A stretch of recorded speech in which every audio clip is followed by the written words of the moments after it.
Sou Pitaleci, filho de Mameto Mabegi, mineiro residente no Rio de Janeiro e pesquisador das línguas africanas, pensando o seu aporte para o português brasileiro. Atualmente sou doutorando em letras vernáculas pela Universidade Federal do Rio de Janeiro.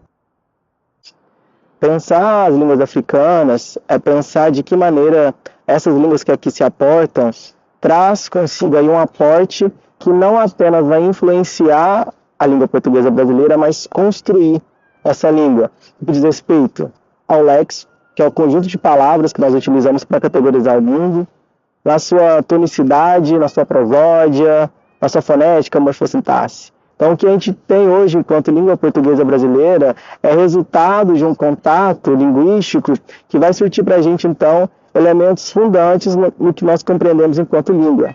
Seja no léxico com caçula, dendê, bunda, seja também no que diz respeito a essa rica marcação de vogais, né? Nós evitamos encontros consonantais, como na palavra ritmo, pneu. Tudo isso, então, é pensar essas línguas e essas línguas que aqui se aportam, mas que constroem a todo momento todo esse repertório linguístico. Isso vai atestar para a gente, então, que, inclusive, pensar o processo de colonização e escravização é pensar que ele se pauta não apenas no que diz respeito ao processo de subjugação do corpo, mas, sobretudo, a colonização dos saberes, né? Com os nossos ancestrais vieram seus modos singulares de categorizar o mundo, de falar, de compreender a relação de epistemologia, de ciência, tecnologia, matemática. Tudo isso é pensado aqui com esses povos que aqui se aportam, justamente porque a presença das línguas africanas aqui no Brasil, ela está correlacionada aos ciclos escravocratos que nós temos. Então, pensar o processo econômico, pensar o processo social, é pensar que ele traz consigo também aí uma série de elementos que serão ricos para a fundamentação da própria ciência e da própria nacionalidade brasileira. Então, a nacionalidade brasileira só existe da forma como existe, porque ela depende, de certa maneira, ou em grande parte, do que é o aporte africano nesse universo. Pensar isso é pensar, então, que o que se tem de língua portuguesa é o reflexo de uma história de contato que tece aqui uma singularidade, sobretudo quando comparada ao que nós temos de variedade da língua portuguesa lusitana, por exemplo. Isso atesta aí uma história de contato que vem nos comprovar, inclusive, o porquê de ser o povo banto esse principal agente na construção dessa língua. É o que a professora Matos e Silva vem nos dizer, que os africanos, no contexto da colonização e da escravização, foram os maiores falantes de língua portuguesa, os principais agentes por formatar essa língua portuguesa e também por dinamizar toda essa língua aí para as diferentes regiões do Brasil. Pensar então que esse português ele é falado majoritariamente por africanos devido a esse momento um continente maior de pessoas do que os portugueses e pensar que eles então falam, formatam e vão dissipar essa língua para os diferentes espaços geográficos do Brasil é entender que ao se falar essa língua se fala a partir das influências das suas línguas maternas.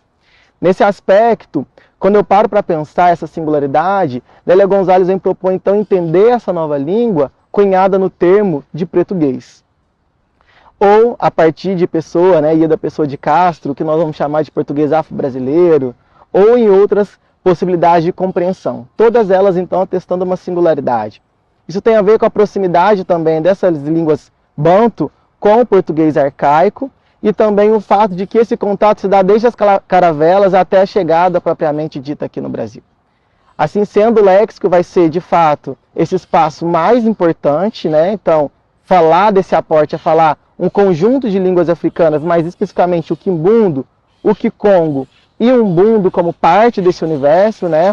E aí, a gente pode compreender, inclusive, o papel do que foi o contato sociolinguístico da mulher negra, né? Que dentro desse contexto colonial, da família colonial, vai então ensinar essa criança portuguesa, até então portuguesa, a falar essa língua portuguesa brasileira, transformando ela, né, no caçula, no dengo da família, bem diferente do que se tem em Portugal, que se refere à criança mais nova como Benjamin. Então pensar, de fato, o povo banto é pensar uma expressão que historicamente tem sido apagada, mas que é incontornável para compreender o que nós temos enquanto sociedade brasileira, sobretudo na língua que nós falamos.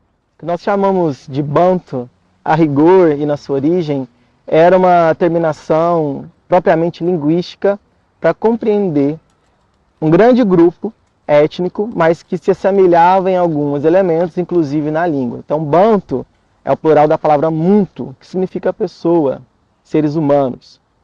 Essa terminação, que a rigor era linguística, ela passa a ser adotada depois por diferentes áreas dos saberes, como a antropologia, para compreender então o mundo banto, que vai compreender alguns povos, como por exemplo, o povo Bakongo, falante de Kikongo, o povo Ovimbundo, falante de Umbundo, e o povo Ambundo, falante de Umbundo, que são as três principais línguas que se aportam aqui do universo banto, junto a outras várias.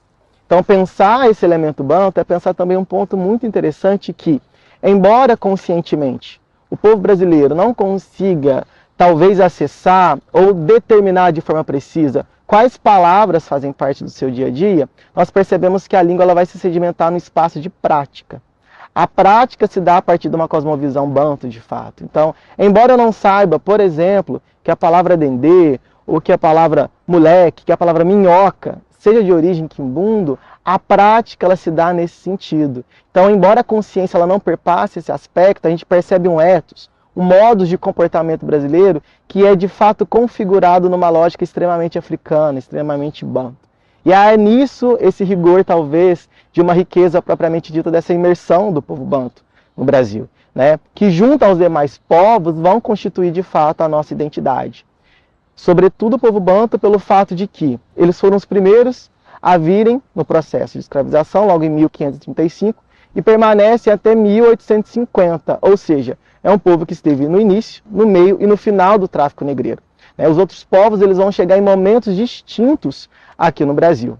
O fato, e a esse fato, então, que é incontornável, faz desse aporte um aporte prioritário na estruturação social, não só na língua, mas também nas diferentes sociedades. Aquilo que a gente chama, por exemplo, de samba, ou que a gente constrói enquanto samba, enquanto capoeira, enquanto maracatu, há em si uma expressão genuinamente banto de conceituação de mundo, de compreensão de mundo. Esse aspecto, então, é o que nós chamamos de banto. É o aporte, é a africania, é todo um elemento africano de ser, pensar e compreender o mundo, que se sedimenta na língua, mas que está na nossa prática, na culinária, na forma de se relacionar, nas palavras de baixo calão. Tudo isso, de fato, é incontornável na nossa história. Da África subsaariana é que vai sair, então, um conjunto de povos que vai legar para a nossa estrutura social uma estrutura específica e genuinamente africana na sua essência. Pensando nesse sentido, esse processo de translado que se dá na Calunga guarda em si uma cosmovisão muito específica e que vai estar presente nas diferentes territorialidades africanas que aqui resistem em diáspora. Calunga, epiteto de Deus, epiteto de Zambi, a síntese criadora, o oceano, o infinito, aquilo que não se mede, vai ser compreendido de diferentes maneiras a depender do território diaspórico a qual ela se assenta. Apesar ou ademais desses territórios, todos conseguem guardar para a gente aí um elemento muito central que está residente dentro da cosmograma Bakongo. Dentro do cosmograma Bakongo, Calunga é a síntese criadora e transformadora do mundo. Uma linha que separa os dois mundos, o Impembe e o Inseke, o mundo dos ancestrais e o mundo físico tal qual nós conhecemos. Então, Calunga encontra essa parte, essa linha, que tem a ver com o próprio processo de início da humanidade, né? Essa visão desse povo, traz consigo aí um elemento de temporalidade em que se conjuga o passado, o presente na instância do agora. Nesse sentido, para o povo Bakongo, a vida é sonhada, é pensada no Mussone. O Mussone está abaixo da linha da Calunga, né? Abaixo dessa linha, desse grande oceano, desse grande fim, desse grande poço sem fim. A vida sonhada nesse plano espiritual tem-se então um ser humano que se projeta de Mussone direto para Kala. Kala é o próximo estágio da existência humana agora na vida terrena. O ser humano é como um sol que deve nascer e se pôr como esse sol faz. É um segundo sol no mundo. De Kala, o ser humano ele vai para o Tukula. Tukula é o sol apino. É quando esse ser humano ele chega aí no seu ápice de conhecimento, no seu ápice de propriedade do que é ser humano, o propósito ancestral. Esse sol que chega no apino, essa existência humana que se chega no apino, volta-se novamente para o mundo ancestral, indo de Tukula para Luvemba. Luvemba, então, é quando esse ser humano, esse mundo, ele passa novamente a linha da Calunga, chegando agora no Impembe novamente, indo de Luvembra para Mussone, de Mussone para Cala, nesse tempo espiralar. A concepção então de Calunga enquanto infinito, enquanto criação, enquanto potência, vai trazer para a gente uma série de sentidos e significados que essa palavra pode ter.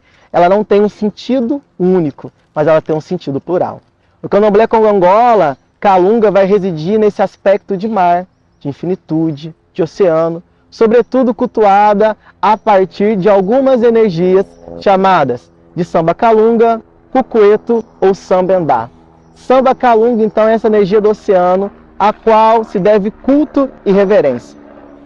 A gente para pensar esse aspecto prioritário que se tem de Calunga, pensando o Candomblé Congo-Angola, especificamente o Papo Saba Bate-Folha, da casa ao qual eu sou filho, nós percebemos que aquilo que se preserva de Calunga é essa ideia mesmo de infinitude, de oceano.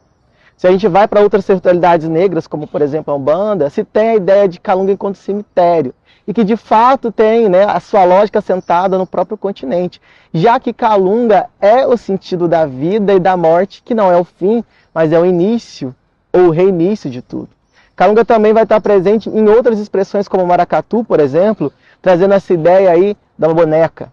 Uma boneca também que se refere a esse sentido de ligação entre os diferentes mundos. Então, seja no maracatu, seja na Umbanda, seja no Candomblé, seja no povo Bakongo, lá no Congo, em que Calunga também é o epiteto de Deus, nós percebemos que a existência do ser humano, a existência do africano, seja ele continental ou diaspórico, reside de fato na potencialidade que a Calunga tem em gestar a nossa vida e possibilitar que essa vida seja um eterno contínuo de transformação física e espiritual. A colonização, para ela se sedimentar da forma como se deu, sobretudo aqui no Brasil, ela exigiu aí a relação de 3 elementos muito importantes, que foi a língua, a espada e a cruz.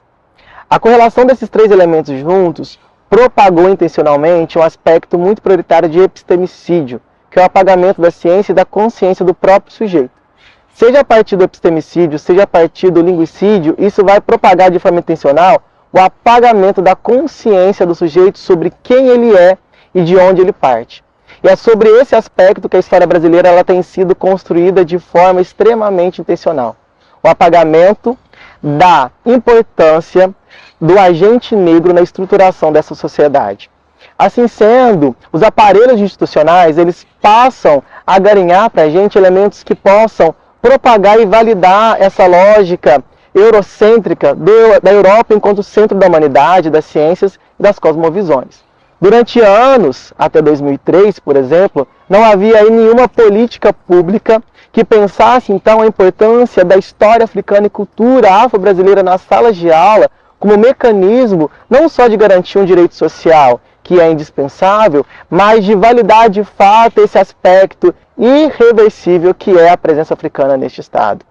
Assim sendo, essa dificuldade, ainda hoje, de se trabalhar de forma séria esse componente, atesta o fato que o Estado brasileiro ele não consegue romper com essa lógica colonial, embora a própria instituição, na sua legalidade, já tenha atestado a necessidade de repensar o seu aparato estatal. O que nós temos hoje dentro do ensino escolar ainda é um ensino escolar que valida uma lógica eurocêntrica no que diz respeito às diversas ciências. Mesmo a África sendo aí a matriz do mundo, enquanto engenharia, enquanto astronomia, enquanto medicina, né? A primeira cesariana ela ocorreu no continente africano, né? Aquilo que a gente tem de tecnologia de fato existe em África e perpassa as suas diásporas. Essa insistência, então, também vem nos provocar ao ponto de, por que ainda isso acontece, mesmo tendo uma lei, que é a Lei 10.639/03, que vem atestar essa obrigatoriedade? Quando um ser humano, quanto muito, ele de fato é consciente de si, ele consegue também dinamizar a sua própria história e encarrilhar novamente a sua história.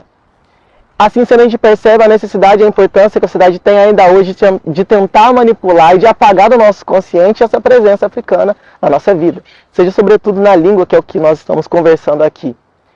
Assim sendo, essa lei, caso de fato ela fosse aplicada, ela iria estar cumprindo para a gente aí um elemento muito importante que é não apenas trazer como plano de discussão esses saberes, mas validar esses saberes enquanto elementos que não podem, de maneira alguma, ser violados, igual já foi há muito tempo. O que se percebe é que o Estado, em Constituição, não tem conseguido, de fato, garantir tal elemento. Embora os pesquisadores negros, a intelectualidade negra tenha, de fato, fomentado essa pesquisa nos diferentes níveis sociais. Então, aí se está a importância, inclusive, dos nossos espaços, que são genuinamente africanos. Se o Estado não faz, nós, historicamente, fazemos enquanto genuínos quilombos e polos de existência. A escola de samba, por exemplo, é o cumprimento de algo que o Estado não tem conseguido fazer, que é justamente o narrar dessa história. Se eu pego, por exemplo, o que são os carnavais, o que são as escolas de samba, trazendo para nós esse panorama da discussão da história africana, nas suas diferentes relações e significações, demonstra um papel muito importante, que é de validação desse saber, mas também da construção de um outro Estado que, de fato, olhe para a nossa história e, olhando para a nossa história, perceba ela como fonte e epistemologia que jamais pode ser violada. Seja aqui no Rio de Janeiro, com essa riqueza do que é as escolas de samba, seja em Salvador com os blocos afros, por exemplo, com o Indiaí, essa relação de fato nos permite emparrilhar novamente a nossa história e, uma vez conscientes dessa história, de fato fazer com que consigamos nos estabelecer enquanto agentes, enquanto seres humanos, uma humanidade que por muito foi negada e violada. Pensar esse aporte dessa resistência desses diferentes territórios africanos aqui no Brasil, e aí eu retomo especificamente pensando no Candomblé Congo Angola, é pensar um retorno de possibilidade de ser banto na sua prática diária.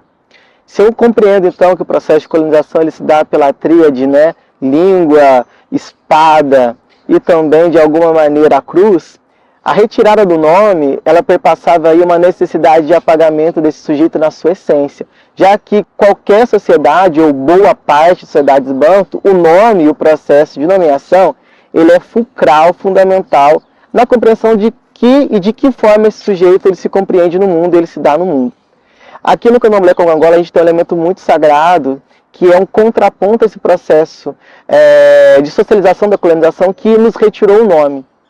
Se nesse contexto social era qualquer um Joaquim ou a Maria, no Candomblé Congo Angola eu retomo este elemento de nomeação e eu passo a ser Kitalici, eu passo a ser Luambanzo, eu passo a ser Amona Suama, eu passo a ser tantos e tantos outros, assentado aí no elemento pilar da sociedade, que é de fato inquice e ancestralidade. Então pensar o nome é pensar o recontar de uma história, mas um recontar de uma história que se dá desde o seu início na sua essência. O ser humano é o seu nome, e se esse nome ele passa a ser um nome africano, é uma possibilidade também de retomada desse corpo, não mais de uma memória do cativeiro, mas da memória da liberdade.